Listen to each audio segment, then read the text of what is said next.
पराग कोठारी ने अनुपमा से मांगी माफ़ी। पराग कोठारी को हुआ पछतावा। जी हाँ दोस्तों, यह वही पराग कोठारी है जिसने अनुपमा को हर कदम पर नीचा दिखाने की कोशिश की, जिसने उसकी इज्जत को सरेआम धूल में मिलाने का कोई मौका नहीं छोड़ा। लेकिन अब जो हुआ, उसे देखकर पूरा घर, पूरा मोहल्ला और यहाँ तक कि दर्शकों की आंखें भी नम हो गईं। क्योंकि पराग कोठारी वही सख्त, घमंडी और अहंकारी इंसान आज सबके सामने घुटनों पर गिरकर अनुपमा से माफ़ी मांगने लगा।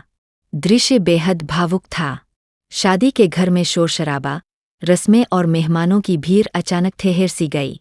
सबकी नज़रें बस उसी कोने पर टिक गईं जहां पराग अपने घुटनों के बल अनुपमा के सामने बैठा था।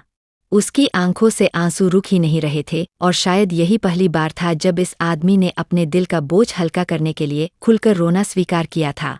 पराग ने कांपती आवाज में कहा, अनुपमा, मैंने तुम्हारे साथ बहुत गलत किया है। मैं हमेशा तुम्हें गलत समझता रहा, अपमानित करता रहा। लेकिन आज मेरी अपनी बेटी प्रार्थना तक मुझसे आंख मिलाना नहीं चाहती। वह मुझे आशीर्वाद देने लायक नहीं समझती। यह सब मेरी ही गलती है और इस पाप का बोझ मैं तब तक नहीं उतार सकता जब तक मैं तुमसे माफ़ी ना मांग लूँ। यह सुनकर वहाँ खड़े हर शख्स की आंखें भर आईं। पराग, जिसने कभी अनुपमा के लिए एक भी अच्छा शब्द नहीं बोला था, आज खुलेआम अपने गुनाहों को कबूल कर रहा था। अनुपमा ने तुरंत उसे उठाने की कोशिश की और कहा, पराग जी, ऐसा मत कीजिए।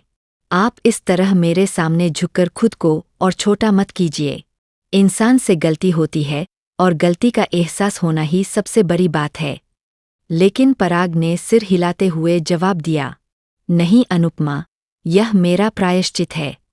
जीवन भर मैंने तुम्हारे साथ अन्याय किया, तुम्हारी नीयत पर सवाल उठाए, तुम्हारे त्याग और मेहनत को कभी नहीं समझा।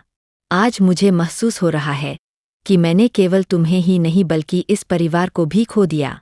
मेरी आत्मा तभी हल्की होगी जब तुम मुझे माफ़ करोगी। उसकी इस सच्चाई भरी स्वीकारोक्ति ने माहौल को और भी भावुक बना दिया। प्रार्थना, जो अब तक दूरी बनाए खड़ी थी, अपने पिता को इस हालत में देखकर दौड़कर उसके गले लग गई। उसकी आंखों से आंसू छलक पड़े और उसने कहा, पापा, आप आ गए, यही मेरे लिए सबसे बड़ी खुशी है। मेरी शादी अधूरी होती अगर आप इसमें शामिल नहीं होते।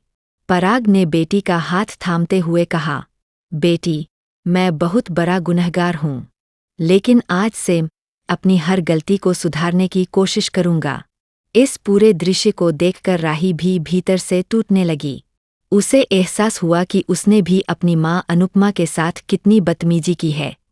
उसका दिल कहने लगा, अगर मुझे भी कभी माँ से माफ़ी मांगनी पड़ी तो मैं कैसे मांगूंगी। यहीं से कहानी ने नया मोड़ लिया।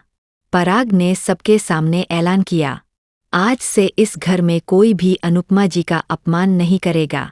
अनुपमा इस घर की बहू ही नहीं, बल्कि इसका सम्मान है।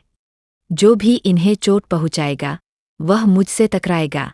दोस्तों, यहीं से अनुपमा की जिंदगी बदल गई। जहां अब तक वह अकेली लड़ रही थी, वही पहली बार उसे अपने साथ पराग का सहारा मिला। लेकिन दूसरी तरफ ख्याति और मोटिवा ने कसम खाई कि अब वे अनुपमा का जीना हराम करके ही दम लेंगे। आगे की कहानी और भी रोमांचक होने वाली है। अनुपमा को अब सिर्फ परिवार का सम्मान ही नहीं, बल्कि अपने खिलाफ रची जा रही खतरनाक साजिशों का भी सामना करना होगा।